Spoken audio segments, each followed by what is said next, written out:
Bismillahirrahmanirrahim. Assalamualaikum warahmatullahi wabarakatuh. Innal hamdalillah nahmaduhu wa nasta'inuhu wa nastaghfiruhu wa natubu ilaih wa na'udzu billahi min shururi anfusina wa min sayyiati a'malina may yahdihillahu fala mudilla lahu wa may yudlil fala hadiya lahu. Asyhadu an la ilaha illallah wahdahu la syarika lahu wa asyhadu anna sayyidana wa habibana Muhammadan abduhu wa rasuluh. Allahumma salli ala sayyidina Muhammad wa ala ali sayyidina Muhammad kama sallaita ala sayyidina Ibrahim wa ala ali sayyidina Ibrahim wa barik ala sayyidina Muhammad wa ala ali sayyidina Muhammad kama barakta ala sayyidina Ibrahim wa ala ali sayyidina Ibrahim. Amma ba'du, rabbana allimna ma yanfa'una wanfa'na bima 'allamtana. Rabbi zidna ilman warzuqna fahman. Rabbana inna na'udzu bika min qalbin la yakhsha wa min ilmin la yanfa' wa min nafsin la tasbah wa min du'ain la yusma'. Amma ba'du, qala Allah tabaraka wa ta'ala fi kitabil aziz, ya ayyuhalladzina amanu taqullaha haqqa tuqatih wa la tamutunna illa wa antum muslimun. Ibu-ibu yang dirahmati Allah Ta'ala, syukur terima kasih kita kembalikan kehadirat Allah Jalla Jalaluh yang hanya dengan taufik dan hidayahnya selalu kita dipertemukan di masjid kita ini untuk kita membaca sabda-sabda dari Nabi kita Muhammad sallallahu wasallam alaih. Khususnya pada kesempatan ini kita akan membaca bab al-buka wal khauf indal murur bi kuburid zalimin, menangis dan takut dikala melewati kuburan orang-orang yang zalim.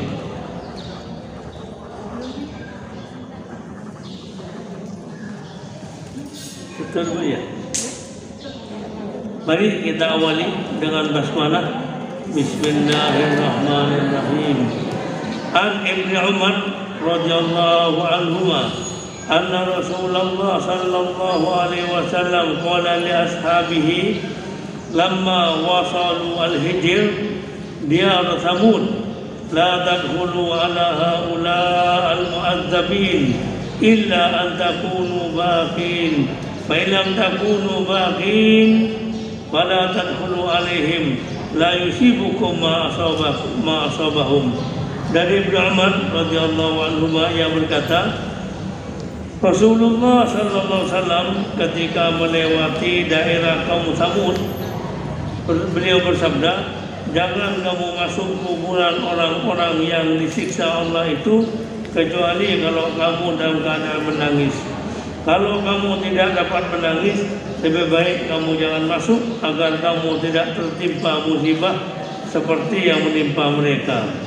Wa fi riwayatin qala lamma marra Rasulullah sallallahu alaihi wasallam bil hijr qala la tadkhulu masakinal ladzina zalamu anfusahum wa yusibakum ma asabahum illa an takunu baqin. Thumma qalla ra'sahu wa asra as-sayr hatta ajazal wadi. Dalam riwayat lain disebutkan Ibnu Umar berkata, tak kala Rasulullah sallallahu alaihi wasallam melewati al-hijr, kuburan kaum Thamud, beliau bersabda, jangan kamu masuk daerah orang-orang yang berlaku zalim agar kamu tidak tertimpa musibah seperti yang menimpa mereka, kecuali kalau kamu menangis. Kemudian Nabi SAW menutup kepalanya dan berjalan cepat keluar dari daerah itu. Ibu-ibu yang dirahmati Allah Ta'ala, Nabi kita sallallahu alaihi wasallam dalam sabdanya ini mengingatkan untuk kita ini senantiasa menjauhi tindak kezaliman dan takut memiliki perbuatan zalim dengan segala akibat buruknya. Kemudian ketika beliau melewati kuburan orang-orang Samud, beliau juga khawatir siksaan akan turun sebagaimana yang pernah menimpa kaum Samud. Ibu-ibu yang dirahmati Allah Ta'ala, kaum Samud ini kaumnya Nabi siapa?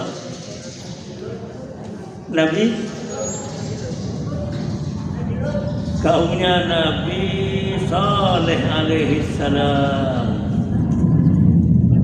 Nabi Saleh alaihi salam diutus untuk kaum Samud. Nabi Saleh alaihi salam diberi tugas untuk mengajak mereka kembali ke jalan yang lurus. Setelah mereka berbuat banyak dosa, kesalahan, kemusyrikan, kesyirikan, maka Nabi Saleh diutus. Ketika Nabi Saleh ini diutus, itu tidak mudah untuk diterima oleh mereka. Mereka itu minta ayat. Ayat itu artinya bukti. Mungkin ibu-ibu kita perlu tahu makna ayatun. Ayatun, kalau banyak ayat. Ini ada 3 makna untuk ayat atau ayat kalau banyak. Ayatun kalau makna pertama itu alam raya semesta dengan langitnya, buminya, lautannya, dan semua apa yang ada pada alam semesta ini menjadi ayat, tanda, bukti akan kekuasaan Allah Subhanahu wa Ta'ala. Makanya kalau kita buka di ayat-ayat Al-Quran, wa min ayatihi, di antara ayat-ayatnya adalah dia menurunkan hujan. Di antara ayat-ayatnya adalah dia meninggikan langit. Di antara ayat-ayatnya adalah tidurmu di waktu malam dan tidurmu di waktu siang, dan seterusnya. Dan di antara tanda-tanda kekuasaannya adalah macam-macam. Oh, sangat banyak. Kita ini melihat apa saja di alam raya ini semua bukti, tanda, dan menjadi ayat akan kekuasaan Allah Subhanahu wa Ta'ala. Tilka ayatullah, itulah ayat Allah. Ini yang termasuk pada diri kita. Pada diri kita ini sangat-sangat jelas tampak bukti akan kekuasaan Allah Subhanahu wa Ta'ala. Termasuk yang pokoknya kita ini selalu melalui, menjalani, merasakan ayat-ayat Allah. Wa min ayatihi al-lail wan nahar, siang malam itu apa itu? Itu bukti tanda akan kekuasaan Allah Subhanahu wa Ta'ala. Makna kedua dari ayatun adalah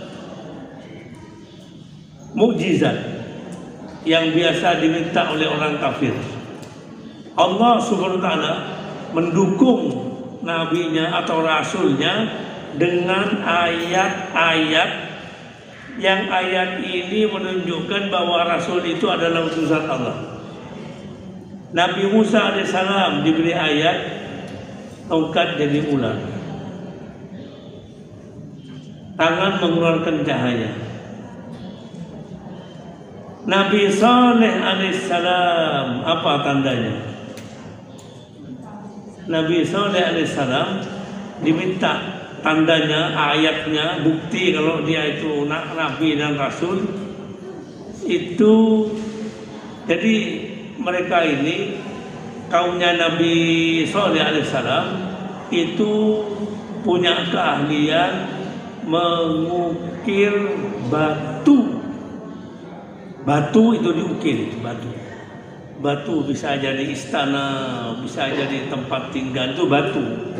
Jadi ibarat seperti ini, tapi ini batu, ini gunung. Lalu jadi seperti ini misalnya. Nah ini kan bukan gunung, tapi bangunan. Kalau mereka yang dipahat, yang diukir itu batu. Bayangkan, zaman itu. Maka Nabi SAW kemudian meminta kepada Allah SWT supaya mereka itu yakin, supaya mereka itu percaya, dan Allah SWT akan memberikan ayat bukti tanda bahwa Nabi Saleh alaihissalam adalah Nabi dan Rasul. Mereka dibawa untuk berdiri di hadapan batu besar, katakanlah bukit batu atau gunung batu. Lalu kemudian itu supaya mereka melihat sendiri, menyaksikan sendiri, bukan katanya, tapi mereka supaya menyaksikan sendiri. Dari batu itu keluarlah unta. Jadi ketika mereka berdiri berkumpul, keluarlah unta. Nabi Saleh mengingatkan, ini adalah unta Allah. Unta Allah. Kalau sudah disebut, kita ini kalau sudah menyebut nama Allah, unta Allah, rumah Allah, dan seterusnya, itu berarti memang milik Allah. Artinya kata Nabi Saleh alaihissalam, ini adalah unta Allah, jangan kamu ganggu. Kalau kamu ganggu, nanti pasti turun siksa. Biarkanlah dia minum. Itu di sana ada sumur umum. Biarkanlah dia minum. Nanti kalau bagian unta dia datang minum. Hari itu orang-orang tidak boleh ambil air di tempat itu. Nanti besok pagi giliran orang-orang masyarakat, unta tidak datang. Bergantian hari per hari. Hari ini Kamis unta, besok Jumat mereka, Sabtu unta. Itu sudah, bayangkan mana ada unta kayak begitu. Ini unta Allah. Naqatallah wa suqyaha. Mungkin kita hafal itu di surat terakhir. Wasyamsi wa duhaha idh ba'atha asqaha faqala lahum Rasulullah naqatallah wa suqyaha fakadzabu fa'aqaruha fadamdama alaihim rabbuhum bidambihim fasawwaha wa la yakhafu uqbaha. Ini orang-orang mungkin hari pertama masih bisa menerima unta. Hari kedua, minggu pertama, bulan pertama mulai bosan dengan unta. Ganggu ini unta, ganggu minuman mereka, mengganggu. Makanya kemudian tampillah orang yang paling celaka di antara mereka, yang paling jahat di antara mereka, lalu mengajak-ngajak orang lain untuk membunuh unta itu. Begitu unta dibunuh, disembelih, bahkan kalau perlu dagingnya dimakan, mereka kemudian datang kepada Nabi Saleh untuk minta mana siksanya itu. Bukan mau bertobat, tapi tanya, Saleh, untamu sudah kami bunuh, mana itu siksa? Kata Nabi Saleh, tunggu 3 hari. 3 hari. Tunggu 3 hari. Salasata ayyam. Boleh kamu tunggu di rumahmu 3 hari. 3 hari. Boleh kamu bersenang-senang di rumahmu. Mungkin 3 hari ini maksudnya biar mereka bertaubat, menyesal, berpikir ulang, tapi ternyata mereka malah menunggu. Begitu hari ketiga selesai, mereka datang, mana saya ini hari ketiga. Tiba-tiba terdengarlah suara yang amat sangat dahsyat sekali. Apa ini yang namanya suaranya bom, suaranya apa? Tidak ada apa-apanya itu. Ini ledakan suara yang amat sangat hebat sekali. Orang kena suara itu langsung terkapar mati. Apalagi yang namanya telinga, mungkin langsung pecah itu telinga gendang itu di dalam itu, ya mati. Mungkin keluar darah. Walhasil pokoknya ini suara ini, ledakan ini tidak sanggup kita dengar. Ini telinga ini punya kemampuan untuk mendengar ini. Kalau suara sekarang ini normal ini. Tapi kalau terlalu rendah, tidak dengar kita. Mungkin, nah itu tadi. Kemudian hancurlah mereka. Habis Nabi Saleh menyesal sekali karena mereka tidak mau dinasihati, tidak mengikuti ajakannya. Nah ini ketika melewati kuburannya mereka, Nabi mengingatkan untuk prihatin, atau kalau bisa menangis. Kalau tidak bisa menangis, cepat-cepat pergi lah, cepat-cepat lewat di tempat itu. Karena ini lewat di tempatnya orang yang zalim, orang yang dimurkai oleh Allah SWT, lalu kemudian disiksa. Itu ayat yang Allah turunkan kepada Nabi Saleh berupa unta. Dan begitu seterusnya. Ayat berarti mukjizat. Makna pertama ayat ciptaan Allah Subhanahu wa ta'ala, alam semesta. Yang kedua ayat berarti mukjizat. Yang ketiga ayat berarti ayat-ayat Al-Quran. Coba kita lihat, Quran ini ada surat. Surat itu terdiri dari ayat, disebut ayat. Al-Fatihah sekian ayat, Al-Baqarah sekian ayat. Ayat itu bukti. Jadi ayat Al-Quran ini memang luar biasa. Luar biasa. Apa saja yang disebutkan oleh Al-Quran itu la raiba fi, tidak ada keraguan, pasti benar. Mulai dari ayat pertama sampai ayat terakhir, surat pertama sampai surat terakhir. Ini kehebatan Al-Quran.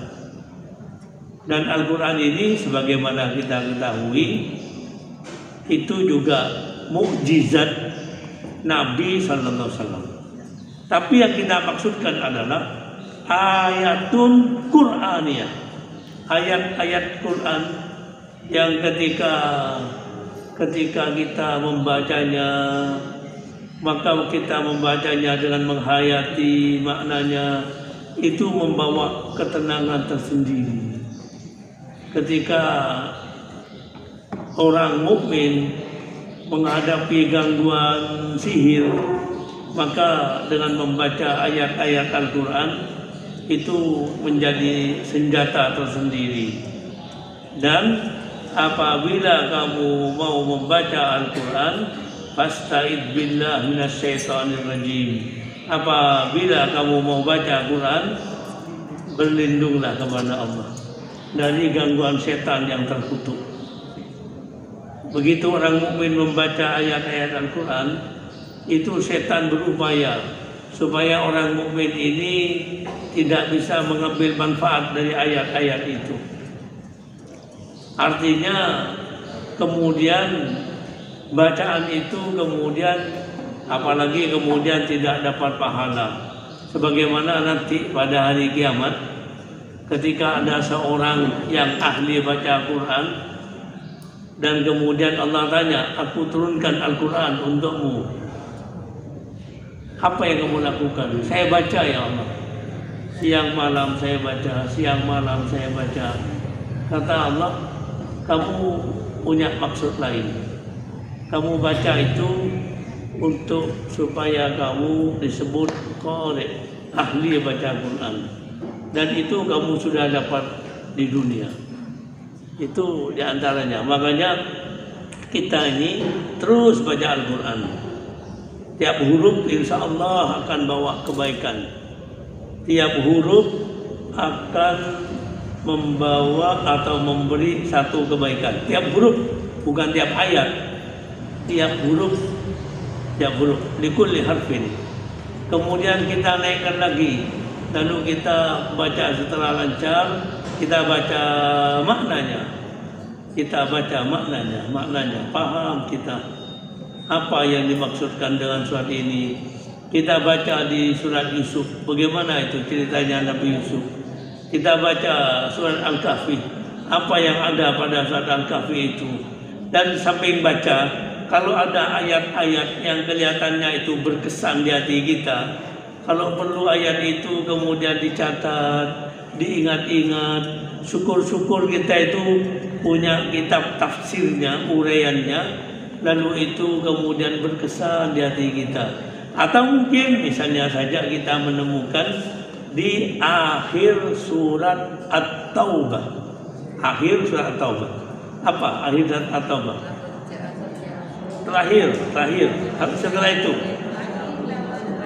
wa idza walau terus faqul hasbiyallah la ilaha illa huwa alaihi tawakkaltu wa huwa rabbul arsyil azim. Ini kalimat bagus sekali.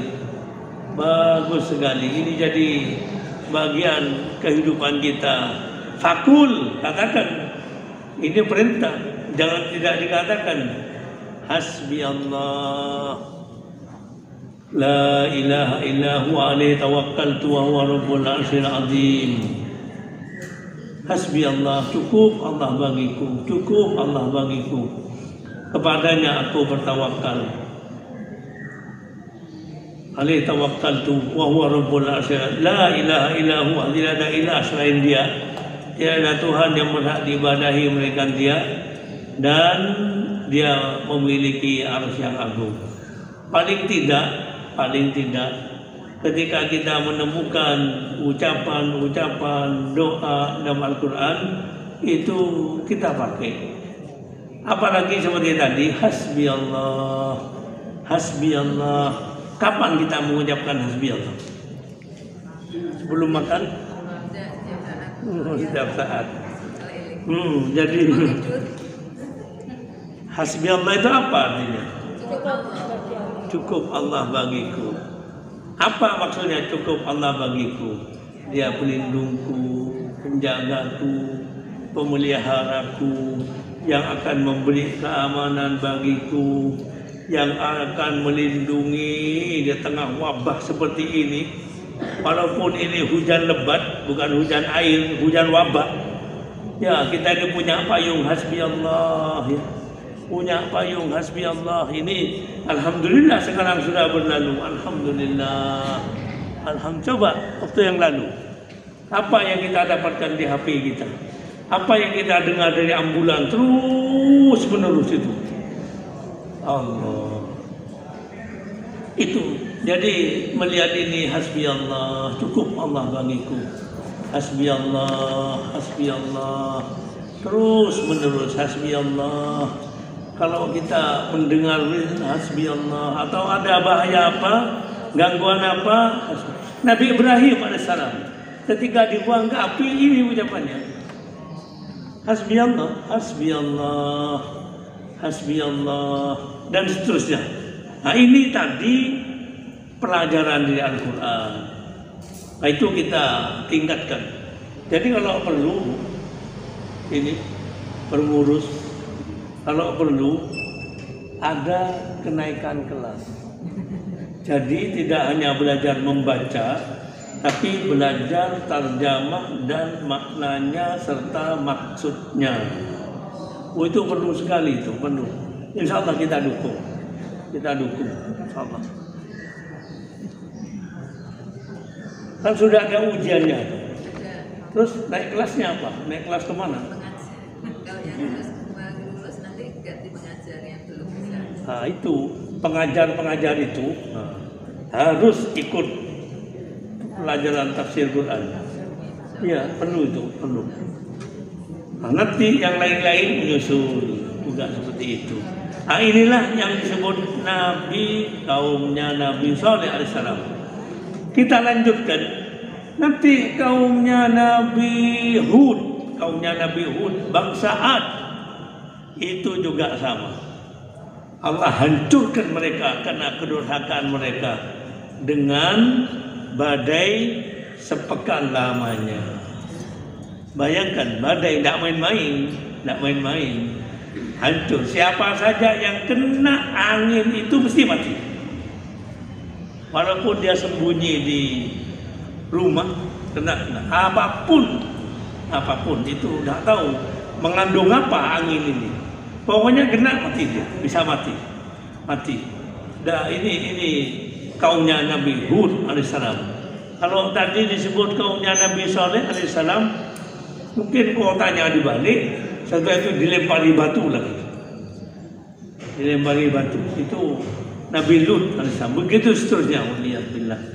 Ini bab yang bisa kita baca dari pertama ini. Sekarang berikutnya anjuran berpergian hari Kamis dan memanfaatkan waktu pagi. An Ka'ab bin Malik radhiyallahu anhu anna Nabi sallallahu alaihi wasallam kharaja fi ghazwati Tabuk yaumal Khamis wa kana yuhibbu an yakhruja yaumal Khamis. Dari Ka'ab bin Malik radhiyallahu anhu, katanya Nabi SAW pergi ke perang Tabuk itu pada hari Kamis dan beliau suka pergi pada hari Kamis. Wa fi riwayat fi sahihain laqallama kana Rasulullah sallallahu alaihi wasallam yakhruju illa fi yaumil Khamis. Dalam riwayat lain disebutkan jarang sekali Rasulullah sallallahu alaihi wasallam pergi selain hari Kamis.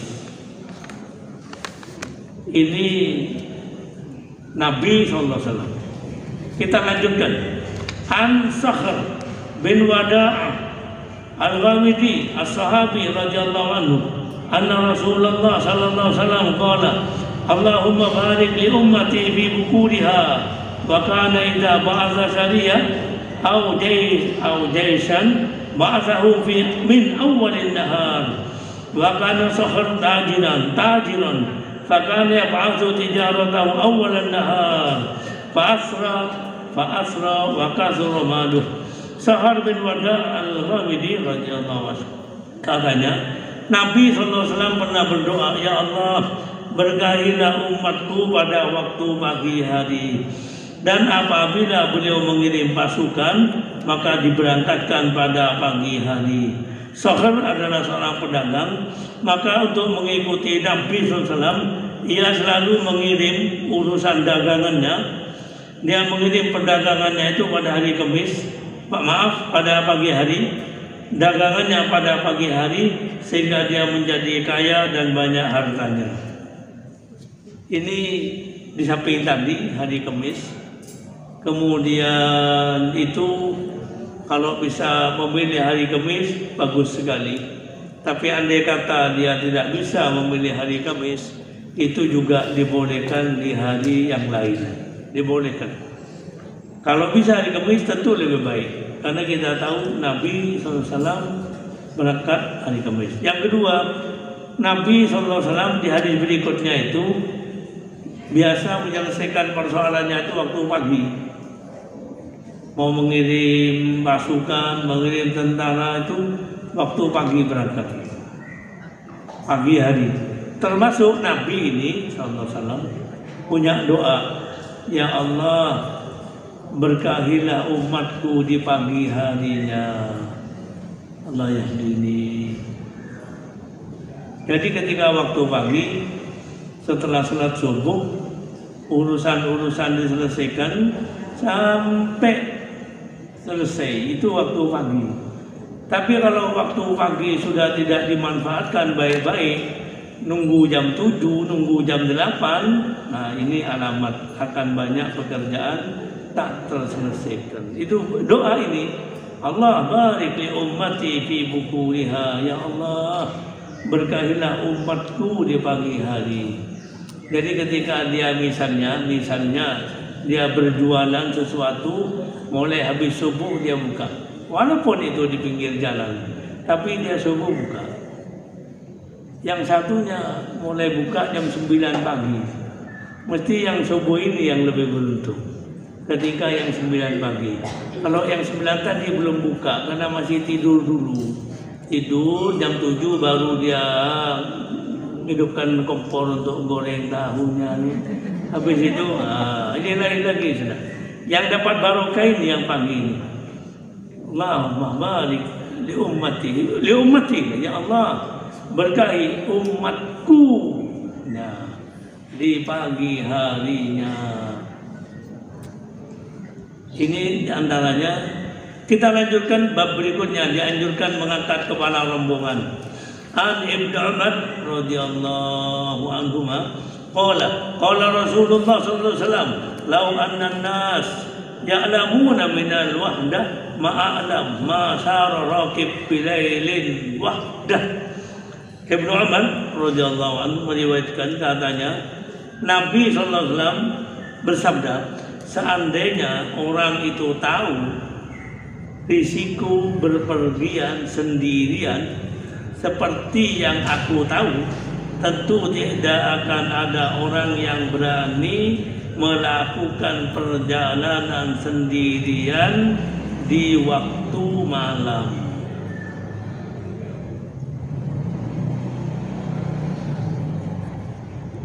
Nabi SAW ini suka, apa istilahnya, bahasa sekarang ini suka antisipasi. Antisipasi apa ya? Iya, jadi nanti mungkin di jalan, mungkin perlu ini, sekarang sudah disiapkan itu. Termasuk Nabi ini kurang suka kalau ada orang berpergian seorang diri, apalagi sampai keluar kota, jauh sekali sendirian, itu kurang baik. Karena nanti kalau di tengah jalan ada apa-apa, dia sendirian. Beda dengan kalau dia ada temannya. Jadi kalau dia ada temannya, itu dia bisa dengan temannya. Jadi Nabi menganjurkan sebaiknya jangan sendirian. Termasuk, coba hadis berikutnya kita baca.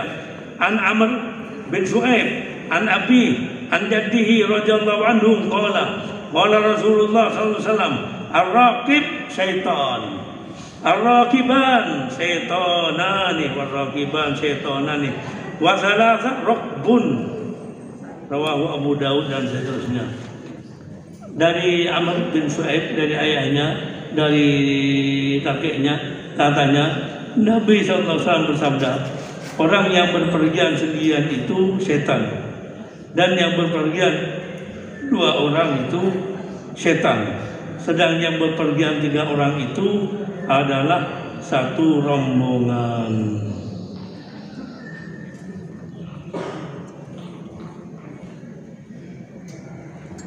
Jadi orang yang berpergian itu sendirian itu mungkin sama dengan setan.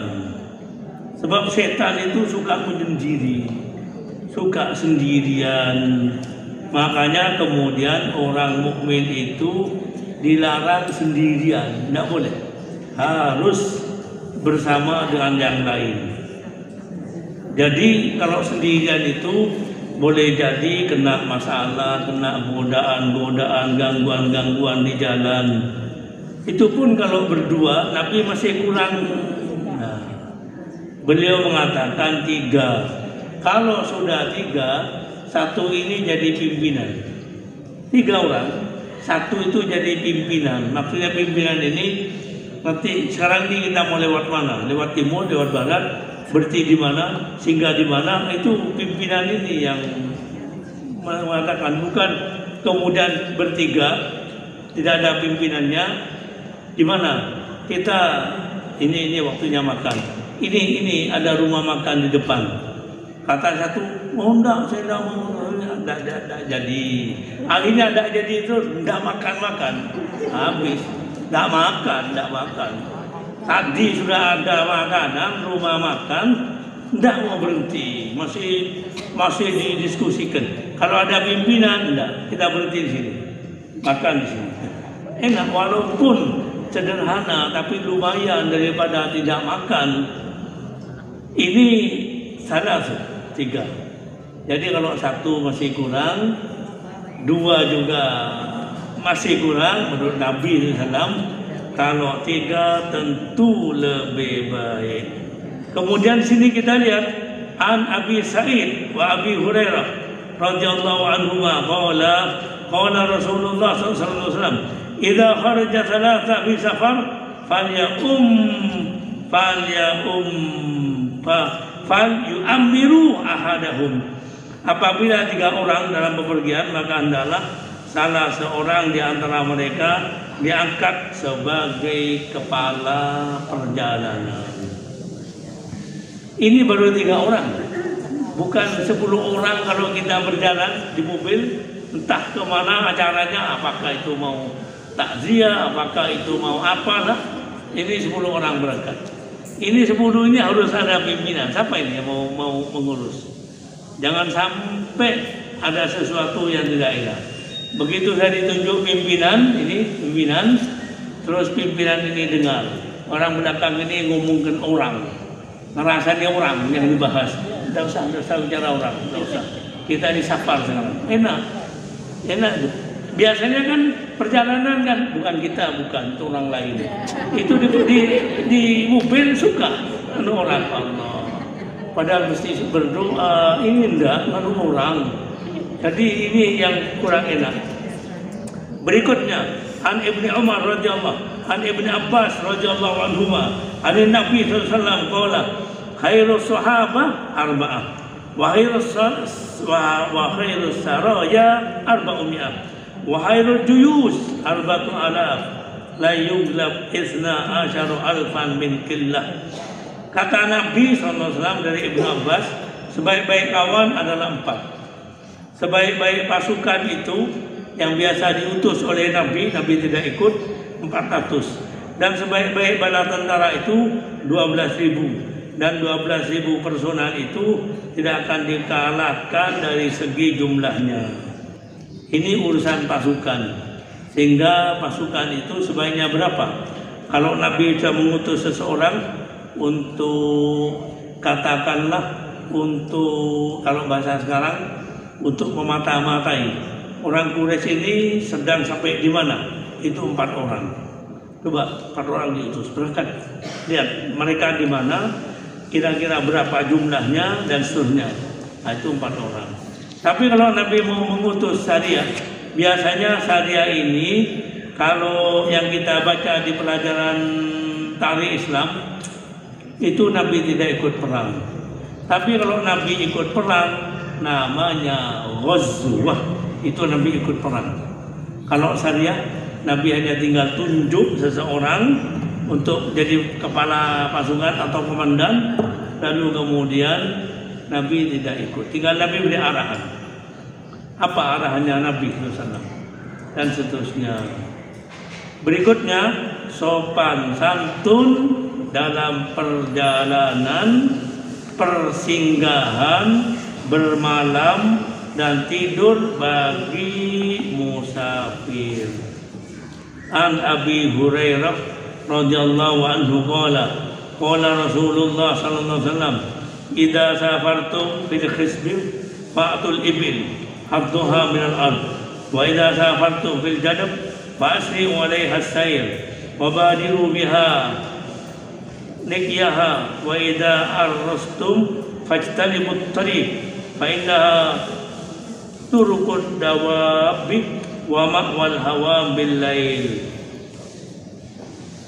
Apabila kamu bepergian di daerah yang subur, maka berilah untamu bagian makan rumput-rumputan. Apabila kamu berpergian di daerah yang tandus, percepatlah dan segerakanlah sebelum unta itu kelaparan dan binasa. Apabila kamu hendak membangun tenda atau kemah, jangan di tengah jalan, karena jalan itu menjadi tempat lewat bagi binatang-binatang dan binatang-binatang malam atau kutu-kutu malam. Ini aturan Nabi Sallallahu Alaihi Wasallam, bagus sekali. Kalau berhenti di tempat subur, jangan lupa unta beri makan. Jangan hanya kamu yang makan, tapi unta beri makan. Kalau kamu melewati tempat yang tandus, lebih baik jangan berhenti, segerakan supaya unta tidak kelaparan. Dan kalau kamu terpaksa harus bermalam, cari tempat bermalam yang baik, yang aman, tidak ganggu orang lain, juga tidak di tempat yang ini biasanya ada binatangnya. Itu Nabi SAW mengatur demikian. Berikutnya, an Qatadah radhiyallahu anhu qala Rasulullah sallallahu alaihi wasallam kana fi safar fa arsa bilailin ittaja'a ala yaminih wa idza arsa qabila subuh nasaba zira'ahu wa wada'a ra'sahu ala kaffayh. Qala ulama innama nasaba zira'ahu li'alla yastaghrib fi an-nawm fatafuta salatus subuh an waqtiha aw an awwal waqtiha. Abu Qatadah radhiyallahu anhu berkata, Nabi SAW apabila dalam bepergian lalu beristirahat di waktu malam, maka ia tidur miring ke kanan. Dan apabila istirahat mendekati waktu subuh, beliau menegakkan lengannya lalu tidur sambil menyandarkan kepalanya pada tapak tangannya. Dan ini kemudian dipahami supaya beliau itu kalau tidur itu cepat bangun, ada subuh cepat bangun. Biasanya orang musafir capek, letih, sehingga kalau sudah tidur itu sudah tidak tahu waktu misalnya. Nah, ini enggak, supaya tetap sholat subuh. Berikutnya, An Anas radhiyallahu anhu, qala Rasulullah sallallahu alaihi wasallam, alaikum bid-dulja fa innal ardu tutwa bil lail. Kata Nabi SAW, hendaklah kamu bepergian pada waktu malam, karena bumi ini seolah-olah terlipat pada waktu malam. Tadi Nabi melarang kita di hadis berapa tadi? Supaya berangkat pagi, jangan berangkat malam. Makanya kita ini kalau mau baca hadis itu jangan satu, mungkin ada hadis-hadis lain. Dan itu pun terkadang Nabi SAW bersabda karena itu ada kasus, ada peristiwa, lalu beliau mengomentari. Di antara komentarnya itu Nabi SAW menyuruh untuk berangkat malam. Apalagi ini bawa barang. Itu kalau berangkat pagi hari, masuk malam, habis gudangnya ditutup misalnya. Lebih baik berangkat malam sampai pagi, gudang dibuka. Umpama itu yang bawa-bawa barang banyak itu. Dan itu malam pilihan mereka itu biasanya karena malam itu agak sepi, sehingga kendaraan itu tidak terhambat. Itu antara lain. Makanya Al-Quran mengatakan, pertama, kami jadikan waktu malam untuk istirahat dan waktu malam untuk mencari penghidupan. Tapi ada ayat lain Allah, dan di antara tanda-tanda kekuasaannya adalah tidurmu waktu malam dan tidurmu waktu siang. Ini Quran. Tidur tentu yang normal, maksudnya normal ini orang tuh bekerja pagi sampai sore, malam sudah payah istirahat. Istirahat, cukup tidur. Pagi atau tengah malam sebelum subuh, waktu subuh bangun. Pagi harinya dia kerja lagi. Dia dalam keadaan sehat. Tapi tidak semua orang bisa seperti itu. Tidak seperti tadi Pak supir itu, dia berangkat kira-kira habis maghrib. Sampai kemudian jam 7 pagi dia sholat subuh, isya, maghrib, isya, subuh, sholat. Setelah subuh mohon tidur mesti dia, capek, letih dia. Perjalanan sekian jam, ini Pak supir yang tadi malam berangkat, jangan berangkat lagi. Kalau berangkat lagi, nah ini kekuasaan Allah SWT. Allah itu punya cara, punya kekuasaan. Badan kita ini ada keterbatasan. Ada keterbatasan. Sehingga kalau tadi itu pagi atau siang bekerja, malam istirahat. Karena badan ini perlu istirahat. Istirahat. Tapi kadang-kadang ada orang memaksa badan ini tidak diberi istirahat. Enggak. Sehingga kadang-kadang begitu dia memaksa untuk bekerja, itu kadang-kadang kemudian harus sendiri, ngantuk sendiri. Itu peringatan supaya dia itu berhenti. Kalau dia tidak mau berhenti, benar-benar tidur sambil menyetir ini, itu terjadi. Itu peringatan. Dia sudah gitu apa itu? Itu berarti dia mau istirahat, berhenti, istirahat. Kita kalau perjalanan, sopir kelihatannya ngantuk, bilang, Pak sopir berhenti, Pak sopir tuh turun di masjid, istirahat sebentar, kami mau nunggu. Daripada maksa tapi terjadi bencana. Itu badan, Allah sudah beri badan ini, makanya Allah paksa ini orang badan ini untuk istirahat. Dipaksa. Kalau dia masih mau, atau mungkin dia memaksa diri supaya tidak mengantuk, dia minum minuman ini kemudian menghilangkan ngantuknya. Tapi akhirnya badannya rusak, badannya ini tidak sehat lagi sudah. Nah, itu yang kemudian diingatkan oleh Al-Quran. Ini waktunya. Jadi ini tadi kemudian Nabi SAW mengajarkan bagaimana caranya menghadapi persoalan ini. Ini yang bisa kita baca. Satu lagi, An Abi Sa'labah Al-Husaini radhiyallahu anhu qala kana an-nas idza nazalu manzilan tafarraqu fi syi'ab wal awdiyah. Faqala Rasulullah sallallahu alaihi wasallam, inna tafarruqakum fi hadhihi syi'ab wal adiyah innama dzalikum minasyaiton. Falam yanzilu ba'da dzalika manzilan illa dhammah ba'dhum ila ba'd. Abu Sa'labah Buzani mengatakan, biasanya orang-orang kalau berkemah, maksudnya bermalam atau istirahat atau bermalam, mereka ini biasa berpisah-pisah di lembah-lembah. Nabi SAW bersabda, berserakanmu, artinya kamu ke sana, ada ke sana, itu termasuk perbuatan setan. Sejak itu orang-orang lalu kemudian berkumpul. Jadi misalnya Nabi mau istirahat, mau bermalam, khususnya istirahat. Yang satu di sana, yang satu di sana, yang satu di sana. Itu perbuatan setan. Tidak boleh. Harus sama-sama berkumpul itu. Sehingga kalau ada apa-apa, itu bisa segera ditangani itu. Ya. Kalau ada jauh sana, ini harus berangkat ini karena ada masalah, ada bahaya. Ditelepon, mati teleponnya itu. Waduh, dicari kemana ini orang mau dicari itu. Nah, ini zaman sekarang, apalagi zaman Nabi Sallallahu Alaihi Wasallam. Mungkin ibu-ibu ada pertanyaan, saya persilakan. Ya, silakan.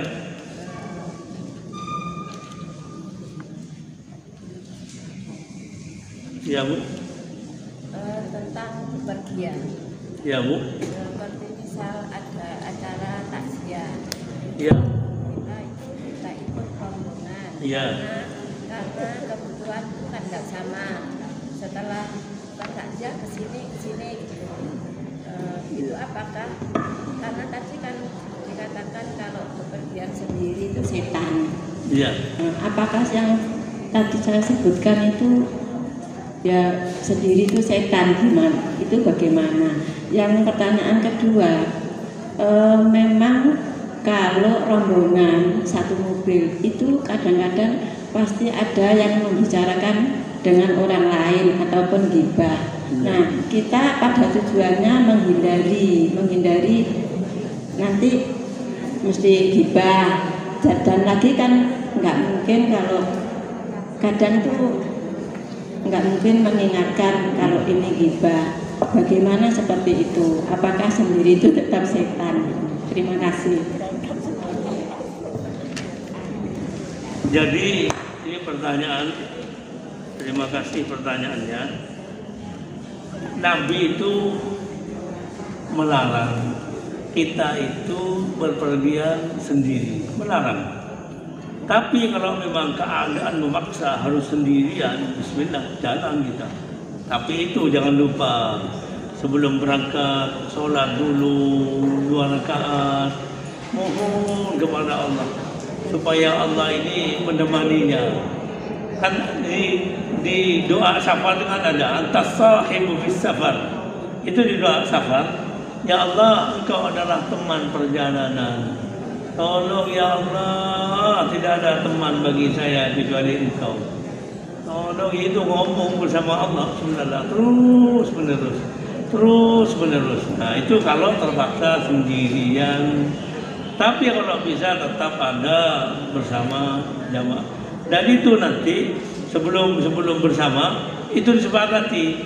Saya mau ikut ini rombongan, tapi nanti di sana saya mau minta tolong, saya harus ke sini karena saya ada kepentingan. Nah, itu yang lain harus merestui, harus membantu. Ini sekali jalan, kapan lagi dia mau ke sana itu? Ya, kalau bisa yang namanya yang punya hajat ini kemudian mengajak yang lain itu untuk ikut bertamu, lalu kemudian menyiapkan apa saja supaya yang ikut ini senang jadinya, bukan hanya diikut suruh nunggu saja, tidak ya tahu, harus diberi imbalan itu. Ya, jadi suruh temannya beritahu, saya ini punya orangnya 5 orang ini, saya mau ajak ke rumahmu ini, gini, tolong karena ini keluarga. Tolong kamu belikan ini, nanti saya ganti. Mungkin begitu. Jadi diaturlah supaya enak suasana perjalanan. Kadang-kadang suasana perjalanan itu bisa enak atau bisa tidak enak. Yang kedua apa Bu tadi? Kalau kita ikut rombongan itu kan biasanya gibah gitu loh. Ya. Kita akhirnya sendiri menghindari gibah ini gimana? Jadi makanya tadi kalau Ibu lihat apa lagi Bu ya, tapi ini bukan di Kediri ya Bu, di luar Kediri. Ini rombongan, terus kita tanya siapa saja yang ikut. Oh ini. A ikut. Kalau A ikut, saya tidak ikut. Karena kita tahu A ini macam-macam ulahnya di mobil. Ini paling tidak enak, mesti tidak enak, ya dong. Tidak enak.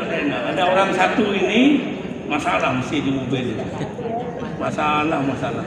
Kan suasana perjalanan itu kan harus enak, Bu. Santai, menyenangkan, Bu. Ini enggak seperti itu. Semua tegang gitu di dalam mobil itu ya. Tidak enak. Nah, itu tadi kita lihat, saya mesti sendirian, terpaksa. Tapi ingat, sendirian itu kan tidak baik, tidak enak lah Bu. Sebaiknya Ibu ngajak tetangga satu, yuk temani saya. Apalagi Ibu bisa mau nyupir, bawa tetangga 1 orang untuk temani Ibu nanti. Kalau nggak paling enak. Ibu-ibu, kita akan tutup dengan doa Khatmil Qur'anil Karim. Bismillahirrahmanirrahim.